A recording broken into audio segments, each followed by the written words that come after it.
Hello, শুভ অষ্টমী সবাইকে and again welcome to my new mini blog.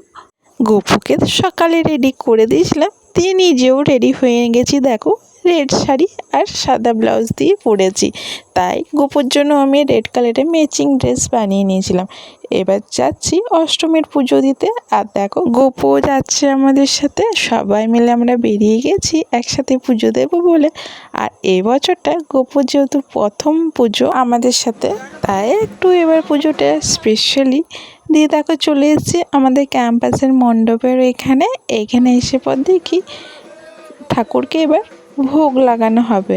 তো আগে পুষ্পাঞ্জলি অনেকবার হয়ে গেছে, আর এখন ভোগ লাগানোর সময় হয়ে গেছিলো, তাই প্রথমে আবার ভোগ লাগিয়ে দিচ্ছে, দিয়ে আরতি করে পুজো করে নিয়ে তারপর আবার লাস্টবার একবার পুষ্পাঞ্জলি হবে। তখন আমরা সবাই পুষ্পাঞ্জলি দেব।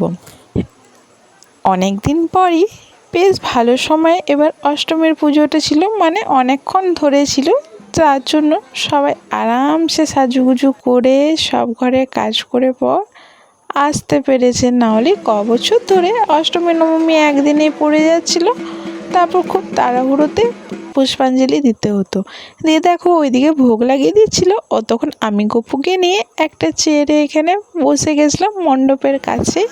ভোগ লাগানো পুরো হয়ে গেলে এবার দেখো পর্দা দিয়েছিল, সেটাকে সরিয়ে নিয়েছে। এবার ঠাকুরের আরতি করে নিচ্ছে। এই ভিডিওটি সবগুলো তো দেওয়া পসিবল না, অনেকটাই বড় হয়েছে, তাই তোমরা সাবস্ক্রাইব করে দিও। ইউটিউব থেকে দেখলে, ইনস্টার থেকে, ফেসবুক থেকে দেখলে অ্যাকাউন্টটা একটু ফলো করে দিও বাকি ব্লগগুলো দেখার জন্য। আর ভালো লাগলে নিশ্চয়ই লাইক কমেন্ট শেয়ার করে দিও ফ্রেন্ডস অ্যান্ড ফ্যামিলির সাথে। তোমরা কীভাবে পুজো এনজয় করছো সেটাও জানাতে ভুলো না। আজকে তাহলে আসছি। Thank you so much for watching. Stay tune.